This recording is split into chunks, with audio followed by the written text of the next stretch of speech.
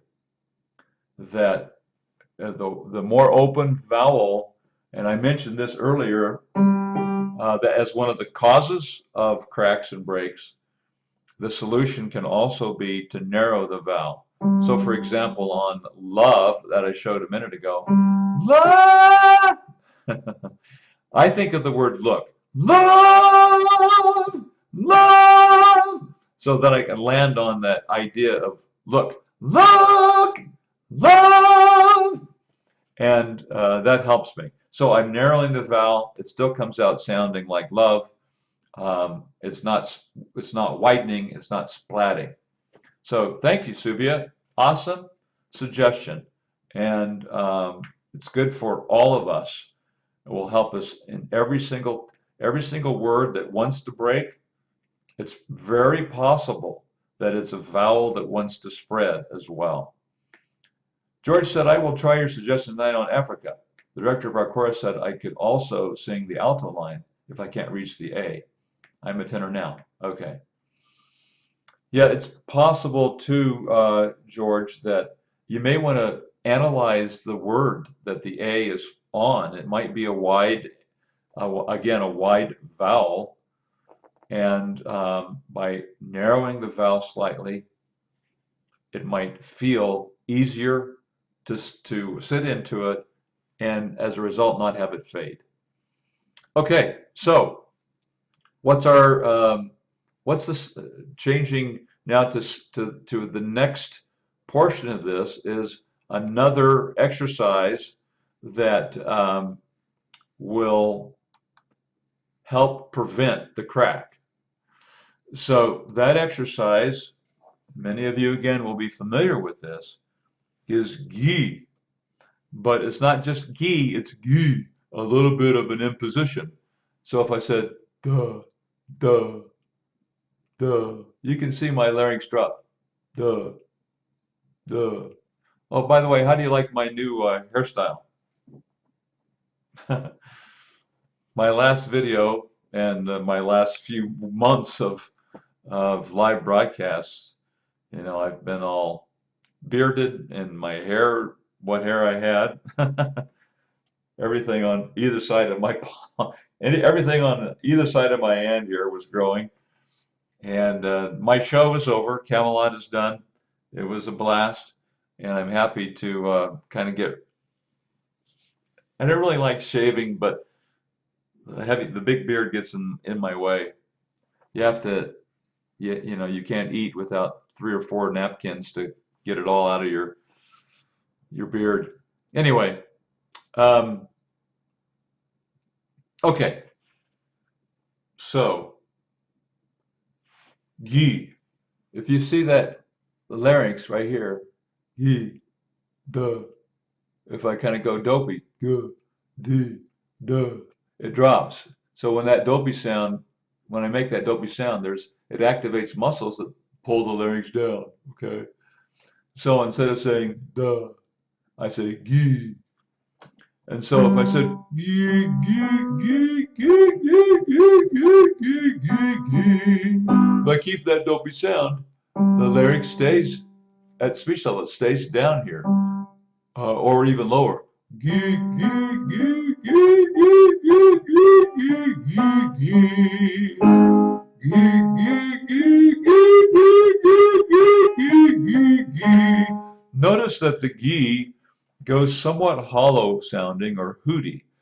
It doesn't stay gi, gi, gi, gi, gi, gi, gi, gi, gi. You see the larynx is going up there.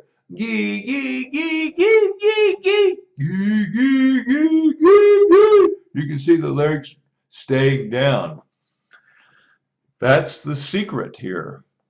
And we didn't talk too much about this. The first one, the bratty or the witchy, nay, nay, nay, nay, nay, nay. The larynx is slightly elevated, but it's not as elevated as just pulling up chest. Nay, if I were to, again, like if I were singing love and I was pulling chest, the larynx would really go up. That's way high. The witchy nay is just slightly off the level. It's a little bit high. Nay, nay, nay, nay, nay, nay, nay, nay, nay, nay, nay. And that's one reason why we discontinue it as soon as it connects the tone. The same thing is true with the dopey gi. The dopey sound we discontinue once it connects, once we're able to connect the tone. But instead of raising the larynx slightly, we're lowering it slightly. So in my mind, I kind of feel like it's doing the same thing in a way, just the other way. The larynx is raising up a little bit, so the chord structure stretches a little bit. The other one, we're stretching it the other way. I don't know if that's scientific or not, but it works.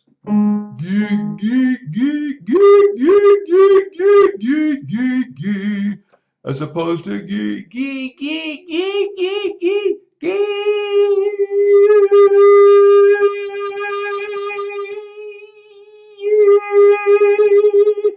larynx down,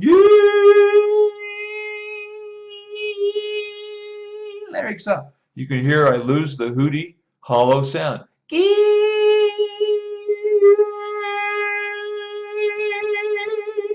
There's more overtone that comes in.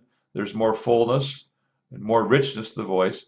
It's not exactly finished yet, but it's a great condition to build on and to enable you to work your voice so that you get rid of the cracks and the breaks. So again, I could do the same exercise.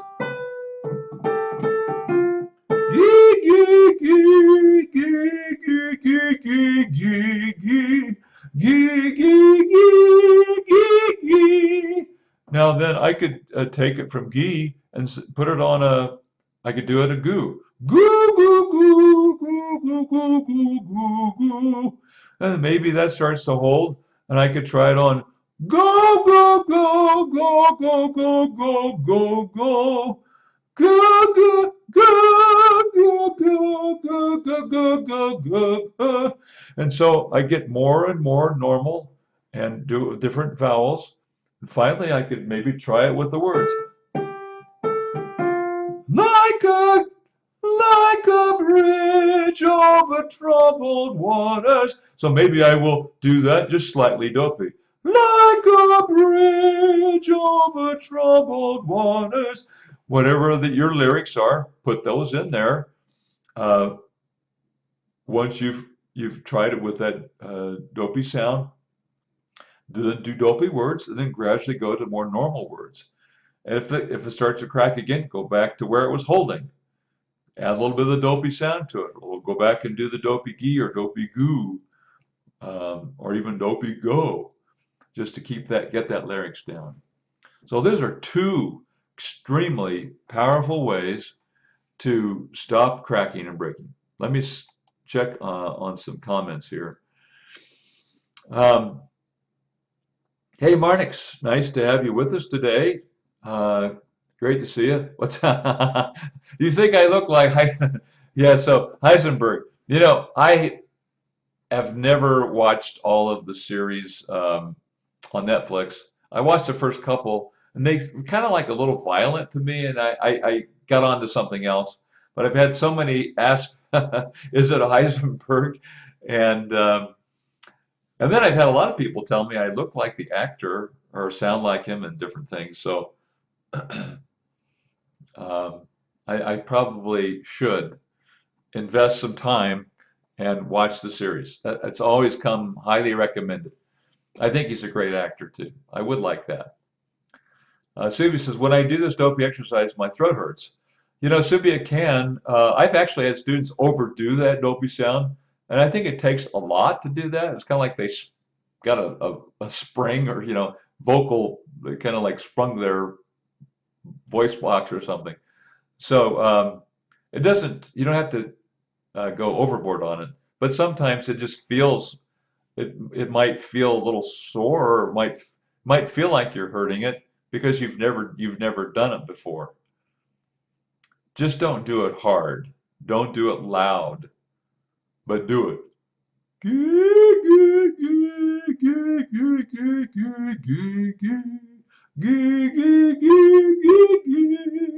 We can still do it and not be loud. So I would say bring the volume down, but try it. Feels like my tongue root is pushing my larynx down. Maybe. So I would start it out, Subia, by saying duh, duh, duh, duh, with the duh.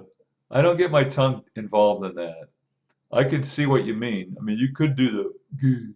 You could really get your tongue involved. Try not to get your tongue involved. Just do it with that dopey sound. Duh, duh. and see if you can do it without the involvement of the tongue. Bridge says, so the aim is to isolate the chords from other outer muscles and train them in isolation. Yes. I don't know if that's the actual aim or that's a method to the aim.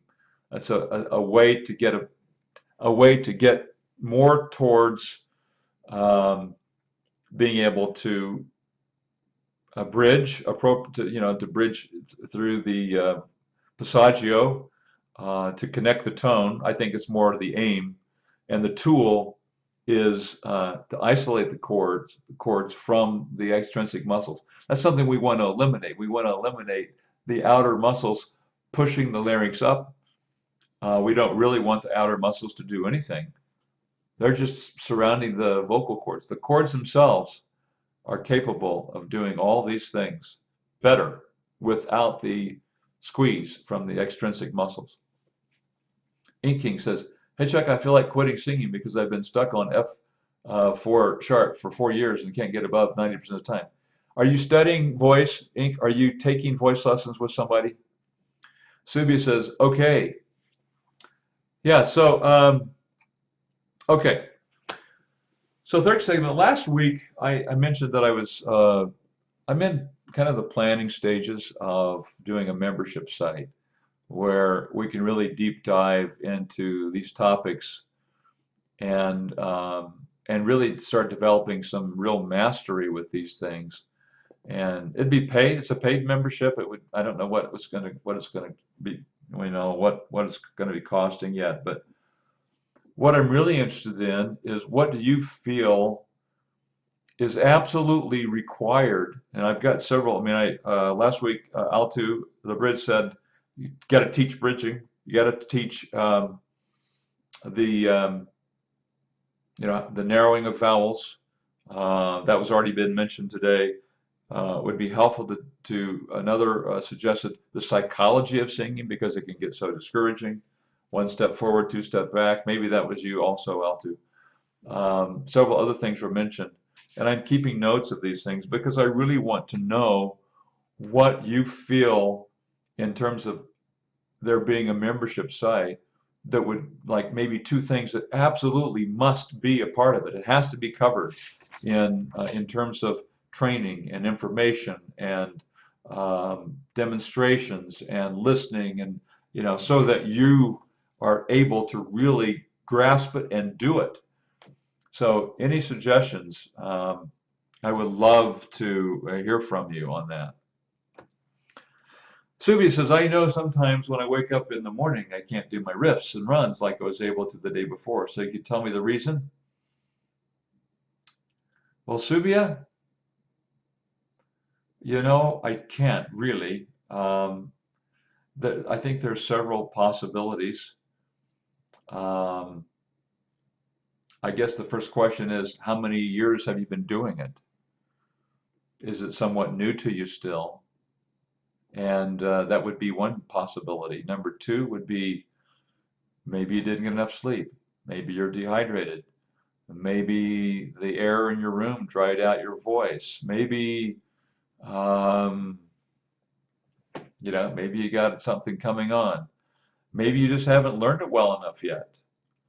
Maybe it's really not muscle memory yet. Maybe it's on a, maybe you're on a different pitch than before. Maybe it's, I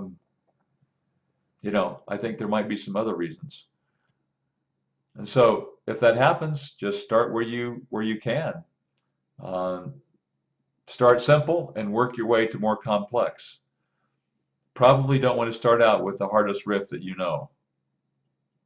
Ink King says, Subia, when you would just wake up, it's harder to sing since your voice isn't warmed up. Ink said, I took lessons for 3 years and had 7 different teachers, but a lot of them said I sing in head voice all the time, and it'll turn in mix, which doesn't sound right. No, that's not right, Ink. You're correct. Head voice doesn't just turn into mix. You have to have specific exercises to cause the mix to happen. These two today are very helpful in doing that. These two exercises that we've talked about today will help.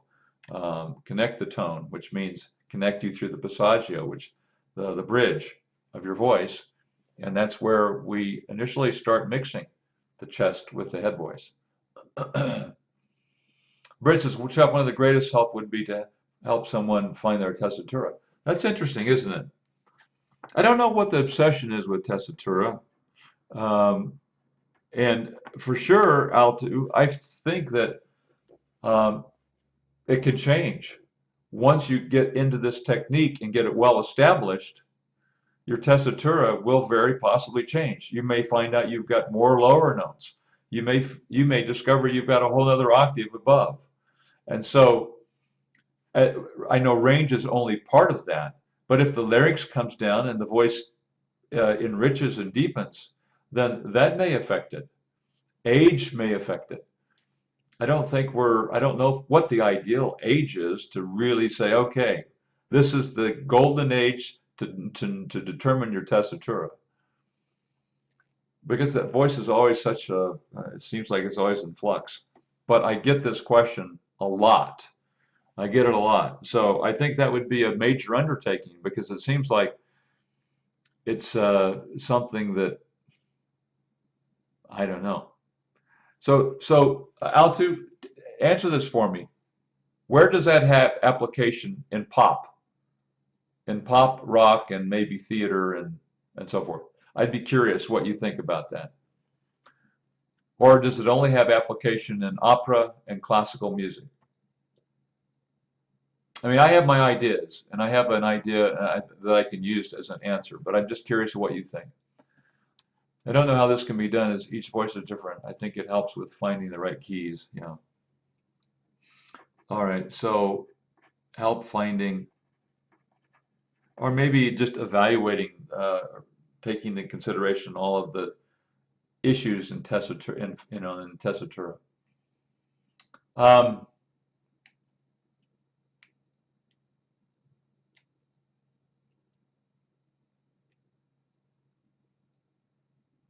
So Ink asks the question, what does tessitura mean? Does it mean the area where your voice sounds the best or where your voice is most comfortable? Yeah, Ink, I think that's kind of it. That's where your voice kind of flourishes. And it's not just the range, the high notes and the low notes, but that's a part of it. But it's the timbre of the voice that is the kind of the tonal quality, and the the heft in it or the lightness of it. There's several different factors there that. And what does it sound like when you're on certain parts of in certain registers of your voice and so forth. But so hey Don, nice to see you. Happy to report that I finally accessed my mixed voice at E4. Hey, congratulations! That's significant. It's very, very significant, and it's life-changing. I remember when I first did myself. So way to go. It's just the beginning. I mean, it opens like so much more. It's like, you know, Dorothy opening the door and now she's no longer in Kansas. She's in this colorful, magical place. Well, the door is opening for you, Don. Ricardo says that it can seem strange, but when I wake up in the morning, I usually feel my folds more thin. I can reach high notes a little bit easier. No, I think everybody's kind of different, Ricardo.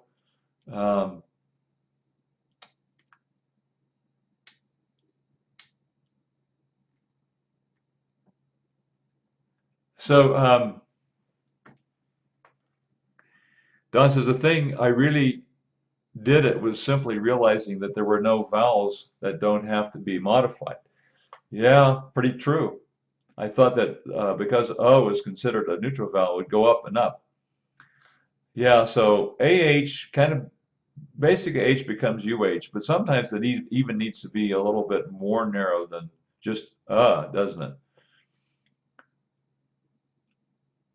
Samira's son. Hi, Samira's son. Nice to see you. Samira's son says, whenever I try to sing higher notes, no voice comes out. Is there a vocal technical error, or is it just my voice is weak? So Myra, it's probably the larynx is up high enough that you're not able to really vocalize it. And so I'm guessing that the larynx is too high. And so I don't know if you've been here the whole time. After this is over, and I'm going to draw this to a close, I've got a student coming in a few minutes. Rewatch this and watch the segment on, well, watch both of the technique tips that I gave.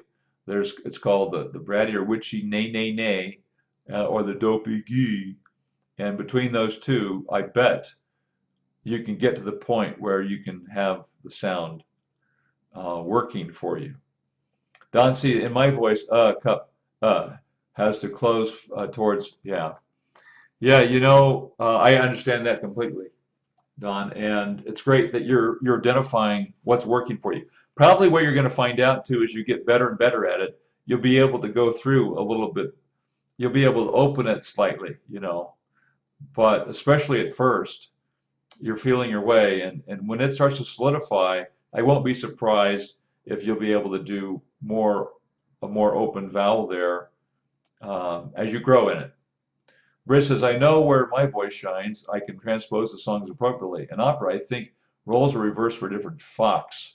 There's a Fox system for determining roles. You're right, Altu, and they actually have, I think, recommendations. They cast the roles based on those, for sure. No, if Ink asks if my voice breaks at F4 sharp, does that mean my mixed voice starts at F sharp 4? No, your mix probably begins at E, and the reason why you are breaking at F sharp 4 is that you're in chest still. The Brit says, I don't know how much about pop and music. I don't know much about pop and musical theater. In jazz, it's all up to the singer. Yeah. Yeah, it's so the tessitura, there's application for me, I know, even now, beginning to understand more that I am a basso cantata, which implies that my voice would flourish and be more to it, and maybe have more blossoming or growth and so forth, by selecting music that kind of keeps me in the first and second bridge and not worry too much about my third bridge. I mean, it's fun to do it, but does the voice, just because you can do it, does that mean you should do it? And that's a great discussion to have. George Beeman says, Chuck, I wanted to thank you for the tip on breathing techniques. It's been a great help. Thank you, George. It all kind of adds up, doesn't it? Yes, Samaraya's son, you are welcome. So Fury, X Sing, I'm 17 now, and how much age can I be a singer? How much time will it take to learn high notes properly? You can start it right now, Fury. There's no reason why not. It's a little tougher at age 15, 16, 17. You're starting to come all the way through the vocal change. So you can begin right now. Blah, blah. What type of music is a balloon afraid of? Awesome. Blah, blah. Pop music. Hey, that's a great note to end on. So let me just suggest, everybody, that one of the things that might be helpful for you is I've got a free PDF. You can go and download that today. It's going to be in the description below, and it's a PDF cheat. I've got like over 300 videos on my YouTube channel, and I've gone through and selected like the 7 best videos to singing high notes, okay? And so out of all the 300, I picked these, and then there's a couple other videos there on confidence. So you can go to the description down below, click on free PDF, and download this thing, and then you've got everything you need to begin focusing in on singing higher without these difficulties. And I hope that's helpful to you. Should save you some time, save you some madness trying to figure out which videos to watch in what order and so forth. So,